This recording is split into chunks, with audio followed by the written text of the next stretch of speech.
पाकिस्तान में दो बहसें इस वक्त चल रही हैं, एक पार्लियामेंट के अंदर बजट और दूसरा अमेरिका का दौरा आर्मी चीफ का। क्या समझती हैं कि जो मौजूदा हालात हैं मिडिल ईस्ट के, उसके तनाज़र में ये दौरा कितनी अहमियत का हामिल है? देखिए, अहमियत से तो इनकार नहीं किया जा सकता। ऑलरेडी सुनने में आया कि ज़ाहिर है ये पहले से ही चंद हफ्ते पहले से प्री प्लान था और ईरान की सूरत हाल अभी सामने आई है, तो ईरान की सूरत हाल को देख के तो इंतहाई सेंसिटिव मामला है। तो अगर आर्मी चीफ जहाँ पे पाक इंडिया एग्रेशन की बात और अमन की बात करते हैं और साथ अगर ईरान की बात और ख़ास कर फ़लस्तीन की बात अगर हो और अमन की तरफ जाएं, तो इससे बड़ी बात और कोई नहीं होगी, क्योंकि पूरे ख़ित्ते में जो बदअमनी फैली है उस पे ज़्यादातर हम देख रहे हैं कि उसका हाथ जो है वो वही ट्रंप हुकूमत का है। सफारती सतह पे एक लफ्ज़ ट्रंप ने इस्तेमाल किया, मैं पाकिस्तान से मोहब्बत करता हूँ, तो उसके खित्ते के ऊपर क्या असरात मुरतब होंगे, क्योंकि इसकी लफ्ज़ की बड़ी अहमियत।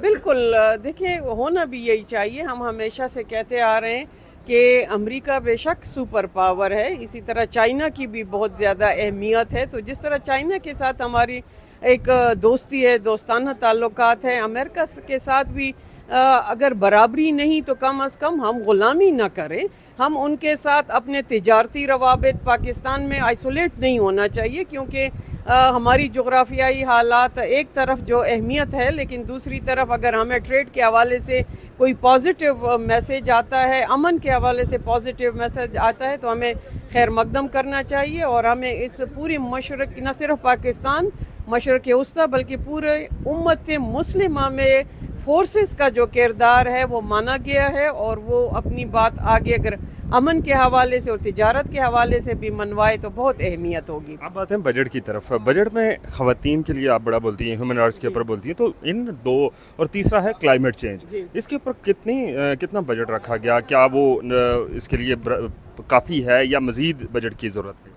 देखें, क्लाइमेट चेंज के हवाले से हुकूमत की पॉलिसी तो है और कहते हैं बहुत सेंसिटिव है, सेंसिटाइज किया जा रहा है, लेकिन बजट में आप देखते हैं सबसे बड़ी कंट्रडिक्शन की एग्जांपल अगर मैं दूं कि एक तरफ कार्बन लेवी क्लाइमेट के नाम से, तो दूसरी तरफ सोलर पे 18% टैक्स, हाइब्रिड पे टैक्स। तो ये चीज़ें ऐसी हैं कि वो फिर गवर्नमेंट की पॉलिसी के बिल्कुल मुतज़ाद हैं। सेकेंडली ये कि जो जेंडर इशू के हवाले से नारा तो बहुत लगाया जाता है, तो लेकिन मैंने जितना बजट को स्टडी किया, not a single line except the BISP program, जिसके लिए 716 अरब रुपए रखे गए हैं। लेकिन अगर उसमें भी ट्रांसपेरेंसी नहीं होगी और हम बैगिंग की तरफ जाएंगे, जो बेनज़ीर का विज़न था कि हमने उनको शेयरर बनाना है ना कि बिकारी बनाना है, वो स्टिल उसी मैं यही कहूँगी कि वो कॉपी पेस्ट बजट जा रहा है। वो फिर उस तरह की अहमियत उसकी नहीं रहती, और ना वो जेंडर के हवाले से फ्रेंडली हम उसको कह सकते हैं। लास्टली ये बता दें कि ये जो क्लाइमेट चेंज है, हर साल हम बिलियंस डॉलर लेते हैं मुख्तलिफ अदारों से कि हम पाकिस्तान के अंदर बेहतरी लेके आएंगे, लेकिन फिर भी अभी इस्लामाबाद का टेम्परेचर आप देखें 43-44 तक जा पहुंचा, सिबी का टेम्परेचर 51 तक जा पहुंचा है।